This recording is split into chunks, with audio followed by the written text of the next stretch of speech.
திரு பிரகாஷ், நீங்க கடந்த பகுதியில் குறுக்கிட விரும்புனீங்க. இப்ராஹிம் நியாயமான ஒரு கேள்வியை தானே எழுப்புறாரு. ஆளுநர் அத்துமீறுகிறாருன்னு கூட நீங்க சொல்ல மாட்டேன்றீங்களே.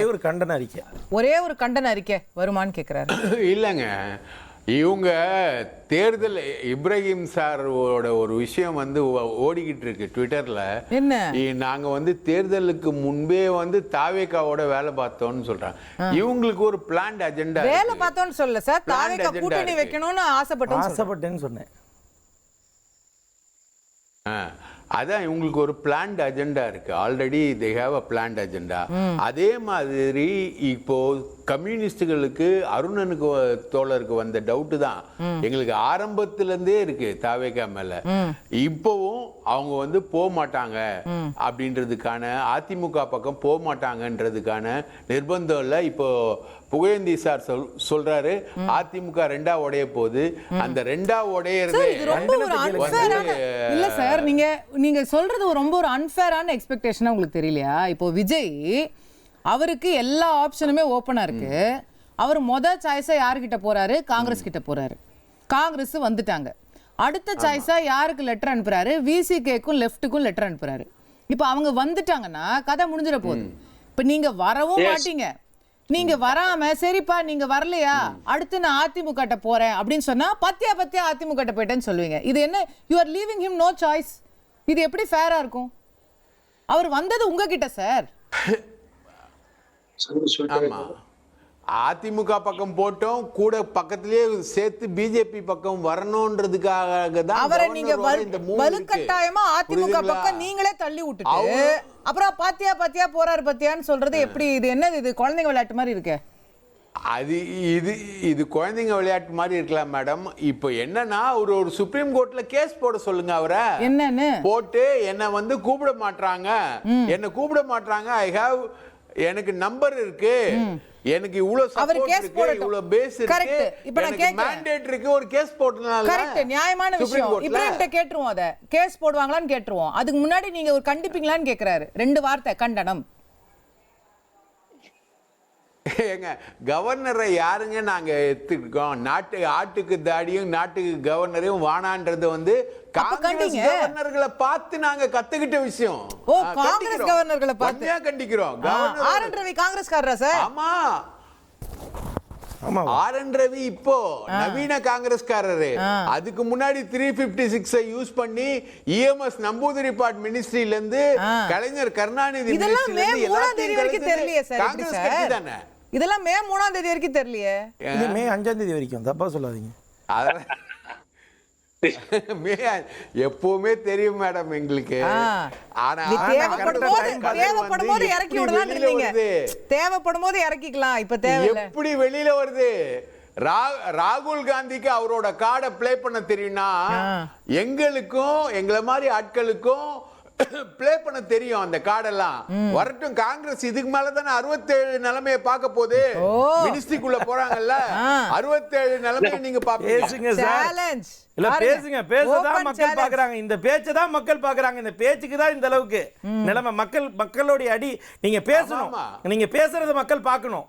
அத பார்க்கதான் மக்கள் உத்வேகம் அடைவாங்க. யாரு அப்ப சரியான பாதையில தான் நம்ம வாக்களிச்சிருக்கோம். ஆனா அவங்க ஆதங்கம் நியாயமானது இல்ல. இன்னைக்கு திமுக வாக்க வாங்கிட்டு முதுகுல குத்திட்டு அதுக்கு பதில் சொல்லுங்க சார். 5 எம்எல்ஏ வந்ததுக்கு திமுகவுடைய பங்கு இருக்கா இல்லையா? பதில் சொல்லுங்க. நான் கேக்குறேன், பதில் சொல்லுங்க. 15 எம்எல்ஏக்கள், 15க்கும் மேற்பட்ட அமைச்சர்கள் இன்றைக்கு திமுக தோத்துருக்காங்க. அது காங்கிரஸ் காரணமா? ஒன்று. 2வது, இன்றைக்கு என்னால் மிகவும் போற்றுதலுக்குரிய மாண்புமிகு முதலமைச்சர், என்னுடைய தனிப்பட்ட பதிவிலே நான் போட்டிருக்கேன், இன்றைக்கு அவருடைய தோல்விக்கு காரணம் யார்? இதுக்கெல்லாம் யார் பதில் சொல்லுவா? அந்த கேள்வியோட பிணைப்பு இருக்கு. நான் சொல்றேன், லிங்க் பண்ணி தான் சொல்ல வரேன். இவர்களுடைய தோல்விக்கு யார் காரணம்? சரியா? இப்ப இந்த தோல்விக்கு காரணம்னா திராவிட முன்னேற்ற கழகத்தின் சார்பாக நாங்க 28 எம்எல்ஏக்களை களம் இறக்கணும். சரியா? விஜய் எல்லா இடத்துலையும் பிரச்சாரம் பண்ணாரு. தூத்துக்குடியில் கடுமையாக பிரச்சாரம் பண்ணாரு. நாங்கள் ஜெயிச்சிருக்கக்கூடிய 5 எம்எல்ஏக்கள் எங்கேருந்து வந்திருக்காங்க? கன்னியாகுமரி, அப்புறம் கொளச்சல், மயிலாடுதுறை, மொத்தம் 5 எம்எல்ஏக்கள் இருக்காங்க. இது ஒண்ணு மேலூர். இப்ப இந்த இடங்கள் எல்லாம் காங்கிரஸ் இருங்க சார் நான் முடிச்சிடுறேன். என்னோட தயவில்லாம ஜெயிச்சாங்களா? இல்ல சார் இருங்க சார் இருங்க. மக்கள் வந்து தெளிவாக தாவேகாவும் காங்கிரஸும் ஒன்றுதான். காரணம் கோட்பாடு, மதசார்பின்மைன்ற ஒற்றை கோட்பாடு. இப்போ இவங்க சொல்றாங்களே இவ்வளோ ஃபேஸஸ், இத்தனை நாட்களா மக்களுக்கு எங்களை விட சார் ஒரு இருங்க. நாங்க 5 எம்எல்ஏக்கள் பண்ணிருக்கோம், 5 எம்எல்ஏக்கள் நாங்க வாங்கணும். திமுக ஓட்டு இருக்கா இல்லையா? அதுல திமுக ஓட்டு இருக்கட்டும். யார் திமுக ஓட்டு எதுக்கு வந்துச்சு? திமுக அப்ப ராகுல் காந்தி சரி நாங்க ஒரு 5 பேர் பதவி விலகுறோம்னு முடிவு பண்ணா மீதி இருக்கிற 50 எம்எல்ஏக்கள் அவங்க பதவி விலகுவாங்களா? ராகுல் காந்தியோட வாக்கு இல்லையா அதுல? ராஜ்யசபா முதுகுல குத்துறீங்கன்னு சொல்றீங்கல்ல, 28 சீட்டும் ஒரு முதுகுல குத்துறோம்னு சொல்றீங்களா? முதுகுல குத்துறோம்னு சொல்றீங்க. நான் கேக்குறது முதுகுல குத்துறோம்னு சொல்றீங்களா? ராஜினாமா பண்ணுவீங்களா? முதுகுல குத்துறோம்னு கேக்குறீங்களா? நான் கேக்குறதுக்கு பதில் சொல்லுங்க. எங்களுடைய ஓட்டு அவங்களுடைய ஓட்டு எங்க 5 எம்எல்ஏல இருக்குன்னா அவங்கள்ட்ட இருக்கிற பெரும்பான்மையான எம்எல்ஏட்ட எங்களுடைய ஓட்டு இல்லையா? அதுக்கு பதில் சொல்லுங்க. பதில் சொல்லுங்க. காங்கிரஸ் ஓட்டு உங்ககிட்ட இல்லையா? அவங்க வந்து கேளுங்க, அவங்க வந்து ஜெயிச்சாங்க 75 எம்எல்ஏக்கள் அந்த கூட்டணியில் ஜெயிச்சாங்க. அவங்க யாருமே அவங்க எடுத்துக்கிட்ட கூட்டணி சபதத்தை மீறி போல, ரைட்டுங்களா? அவங்க மதசார்பற்ற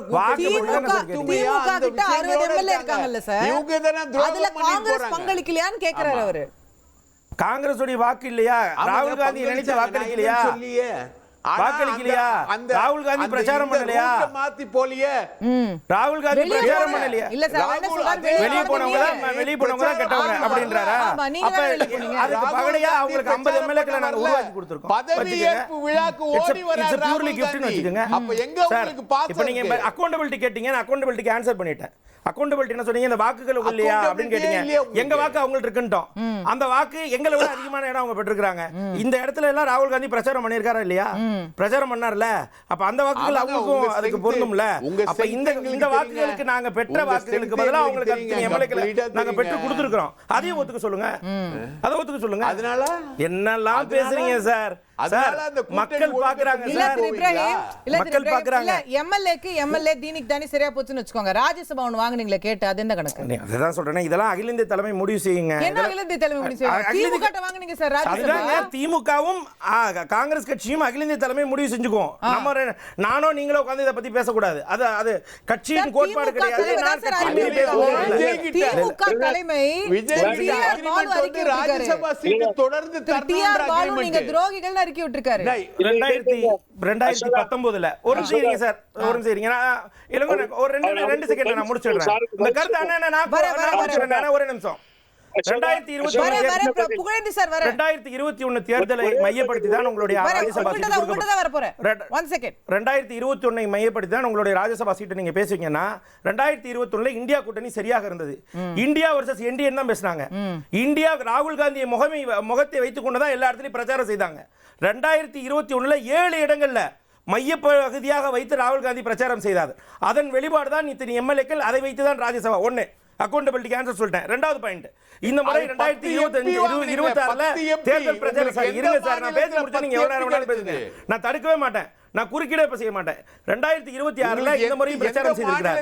இதற்கு அக்கவுண்டபிலிட்டி இருக்கு. அப்படி கனெக்ட் பண்ணீங்கன்னா ராகுல் காந்தி முகத்தை வைத்து தான் 40 எம்பி 20 நீங்க உள்ளாட்சி தேர்தல் சரிங்க லோக்கல் பாடி எலெக்ஷன் நீங்க வரீங்க. ஸ்டேட் அசெம்பிளில 40க்கு 40 ஓகே ரெண்டு பேரும் பேசுறீங்க கேக்கல. அசோக் ப்ளீஸ் one minute ரெண்டு பேரும் பேசுறீங்க. சாரி புகழேந்தி ரெண்டு பேரும் என்னன்னு கேட்டீங்கன்னா நான் என்னுடைய அண்ணன் அருணன் அவர்களுக்கும் சகோதரர் பிரகாஷ்க்கும் சொல்லுவேன், சப்போஸ் காங்கிரஸ் முன்வந்து 5 சீட்டை சப்போர்ட் பண்ணாம போயிருந்தால் பிஜேபி உள்ள வந்துரும். அந்த பெரிய பிஜேபி உள்ள வராம என்டிஏ உள்ள வராம மதவாத சக்திகளை தடுத்து நிறுத்தி இந்த 5 சீட்டு மூலம் காங்கிரஸ் அதுல வெற்றி அடைஞ்சிருக்கு. காங்கிரஸ் வந்ததுதான் நியாயம். விஜய் நிரூபிக்கணும்னு சொன்னா விஜய் மேல ஒரு படத்தையே வெளியில விடாம பண்ணி அதுக்கு பின்னாடி சென்சார் போர்டு இப்ப இன்கம் டாக்ஸ் இடியோட சேர்ந்துருச்சான்னு முதலமைச்சர் கேட்டார் ஸ்டாலின் அவர்கள். அது நடந்துச்சு. அதுக்கு பின்னாடி இங்க நடந்தது இன்சிடென்ட். ராஜீவ்காந்தி அசாசினேஷனையே மல்லிகையில் நடத்தின சிபிஐ ஆபீஸ் டெல்லியில கூட்டு விசாரணை நடத்தினது எவ்வளவு தொந்தரவுகளை ஒரு மனிதனுக்கு கொடுத்திருப்பார்கள். எலெக்ஷன் நேரத்துல இங்கே அங்கேயும் அழைச்சிட்டு. ஆகவே காங்கிரஸ் செய்தது மிக சரியானது. அது திமுகவை காங்கிரஸ் மறக்க கூடாது, உடன் இருக்க வேண்டும். கம்யூனிஸ்டுகளை மறக்க கூடாது, இருக்க வேண்டும். ஆனால் இந்த நேரத்தில் ஆதரவு கொடுத்தது ராகுல் காந்தி என்ற தலைவருடைய சரியான என்பதை நான் சந்திக்க பதிவிக்கிறேன். கேப்போம். திரு அருணன் அவர்கள்ட்ட கொண்டு போக நினைக்கிறேன். பிஜேபி உள்ள வந்துரும் அப்படிங்கிறதுதான் கடந்த 5-6 ஆண்டுகளாக நீங்க தொடர்ந்து சொல்லி வந்த ஒரு விஷயம். இன்னைக்கு பிஜேபி உள்ள வராம இருக்கணும்னா நீங்க சப்போர்ட் பண்ணணும்ல, அதை தானே காங்கிரஸ் செஞ்சிருக்கு. அப்ப காங்கிரஸ் ஏன் விமர்சிக்கிறீங்க? இல்ல, நண்பர் புகழேந்தி பேசியதை கேட்டபோது எனக்கு ரொம்ப வினோதமா இருந்துச்சு. இப்படி காங்கிரஸ் ஆதரவு தந்தது தராம மட்டும் இருந்திருந்தால் இன்னும் பிஜேபி உள்ள வந்திருக்கும் அப்படின்னு சொன்னாரு. ஆனா அவங்களும் சரி, காங்கிரஸ் நண்பரும் சரி, கவர்னர் மூலமாக பாஜக மோடி அரசு உள்ள நுழைஞ்சிருச்சு. அரசு அமைக்க விஜயை அழைக்கவில்லை என்று காங்கிரஸ்காரங்க சொல்றாங்க. ஆக இவங்க 5 பேர் ஆதரவு தந்தாலும் மோடி அரசு என்னமோ உள்ள நுழைதுன்னு அவங்க தான் சொல்றாங்க. ஆமா சார், அடுத்து நீங்களும் போய் ஆதரவு தந்தா நுழையாது. இந்த மோடிக்கு இருங்க வர்றேன். அதுக்கு முன்பு இப்ப இந்த விஷயத்துல கவர்னர் போக்கு இப்படி இருக்கு அப்படின்னு காங்கிரஸ்காரங்க சொல்றாங்க. ஆனா இத முதல்ல விஜய் இல்லங்க சொல்லணும். எங்க விஜய் போய் சந்திக்கிறாரு, அவர் ஒரு வேண்டுகோள் வைக்கிறாரு. ஐயா, நான் தனிப்பெரும் கட்சி, என்னை அழையுங்கள், எனக்கு கால அவகாசம் கொடுங்கள், நான் அதற்குள் சட்டமன்றத்தில் எனது பெரும்பான்மையை நிரூபிக்கிறேன், இப்படித்தான் சொல்லியிருப்பாரு அப்படின்னு நாம நினைக்கிறோம். அவர் இன்னும் சொல்லல. அதுக்கு கவர்னர் என்ன சொன்னாரு? இப்ப கூட ஆதவ் அர்ஜுனா போய் கவர்னர் செஞ்சான்னு நீங்க தான் சொன்னீங்க. உங்களுடைய செய்தியாளர்கிட்ட நீங்க ஒரு வாக்கியம் கேட்டீங்க. அங்க கவர்னரை சந்திச்சுட்டு வெளியே ஆதவ் அர்ஜுனா ஏதாவது பேசினாரான்னு நீங்க கேட்டீங்க. அதற்கு உங்க நிருபர் என்ன சொன்னாரு? ஒண்ணு சொல்லலங்க. ஆக அவங்களே ஒண்ணு சொல்லாம இருக்கும்போது நீங்க எல்லாரும் மற்ற கட்சிகளை பார்த்து ஏயா கட்டணம் விடல ஏங்க இல்ல வர்றேன். இல்ல ஒரு பாயிண்ட், ஜனநாயகன் படத்தை பத்தி இப்ப புகழேந்தி பேசினாரு. ஜனநாயகன் படம் வரவிடாம பண்ணது யாருங்க? தணிக்கைத்துறை அல்லவா? தணிக்கைத்துறை யாருகிட்ட இருக்கு? பாஜக அரசு கிட்ட, மோடி அரசு கிட்ட, அமித்ஷா கிட்ட. நான் சொல்றேன், அப்ப அவங்களெல்லாம் குற்றவாளி. ஜனநாயகன் படம் வெளிவராமல் போனதற்கு மோடி அரசு தான் குற்றவாளின்னு ஒரு வாக்கியம், ஒரு வார்த்தை விஜய் பேசியது உண்டாங்க. ஆக தனது சொந்த படத்தையே தடுத்து விட்டாங்கன்னு அப்பவே ஒண்ணு சொன்னாங்க. அதெல்லாம் கவனிச்சுட்டு தாங்க வர்றோம். இப்பவும் இன்னும் சொல்லல. நான் என்ன சொல்றேன், இனிமேலாவது சொல்லட்டுங்கிறேன் நான். அப்பதானே மற்ற கட்சிகள் ரியாக்ட் பண்ணுவாங்க. என்ன நடந்துச்சுன்னு அப்பதானங்க தெரியும். என்னங்க இவ்வளவு நேரமா அதை பத்தி பேசுறீங்க? கண்டன விடல. அவரை முதல்ல கண்டன அறிக்கை. இன்னும் ஒரு பாயிண்ட் சொல்லி நான் முடிச்சிடுறேன். புகழேந்தி அவர் அறியாமலே சொன்னார், நீங்க எல்லாம் ஆதரவு தரணும் அப்படின்னு. அது அவருடைய உரிமை. நம்ம நீண்ட கால நண்பர், நாங்க பல நிகழ்ச்சிகளை கலந்துகிட்டு இருக்கோம். ஆனா இவ்வளவு தூரம் தாவேக்கு ஆதரவாளராக இருப்பான்னு நான் நினைக்கல. அது அவருடைய உரிமை. ஆனா அவர் போற போக்குல ஒரு விஷயம் சொன்னாரு, அதிமுக 2ஆ உடைய போகுதுன்னு சொன்னாரு. அத கூட அவர் சுட்டி காண்பிக்கும் போது நீங்க கூட தலையிட்டீங்க. நான் என்ன சொல்ல வர்றேன், அப்ப அதுல உண்மை இருக்கா இல்லையா என்று காலம் தான் தீர்மானிக்கும். அது எப்படி புகழேந்தி முன்னாள் அதிமுக காரர், அவருக்கு உள்ள நடக்கிறது தெரியும்ல, எனக்கு தெரியாதுங்க. புகழேந்தி எப்படிங்க சொல்றாரு? அவருக்கு தெரிஞ்சிருக்கலாம்ல. அப்படி என்றால் அதிமுக உடைஞ்சா அதில் ஒரு பகுதி வரும்போது அதனுடைய ஆதரவை விஜய் கேட்க மாட்டார் என்று யாரால உறுதி சொல்ல முடியும்? யாரு அதுக்கான சான்றிதழை வழங்க முடியாது? தயவு செய்து பொறுத்திருப்போம், பார்ப்போம் என்ன நடக்குது என்று. எங்களுக்கு மக்கள் திமுக தலைமையிலான அந்த மதச்சார்பற்ற முற்போக்கு கூட்டணி சார்பா தான் எங்களை மக்கள் தேர்ந்தெடுத்திருக்காங்க. எல்லாருக்கும் பங்கு உண்டுங்கிறத நான் ஏற்றுக்கொள்கிறேன். நான் அதனாலதான் அதுக்குள்ள எல்லாம் போறது இல்ல. ஆகவே அந்த கூட்டணி ஒரு சேர்ந்து முடிவெடுத்தா பரவாயில்ல. ஆகவே அந்த கூட்டணியில இருந்து கொண்டே இந்த மாதிரி நாங்க இன்னொரு அரசு அமைவதற்கு இன்னொரு கட்சி, அது எழுத்து போட்டியிட்ட இன்னொரு கட்சி அரசு அமைப்பதற்கு நாங்க ஆதரவு தருங்கிற கட்டாயம் எங்களுக்கு இல்லை. முதல்ல தாவேகா எப்படி நடந்து கொள்ளுது, என்ன நடக்குதுன்னு பார்ப்போம் சகோதரி. ஓகே.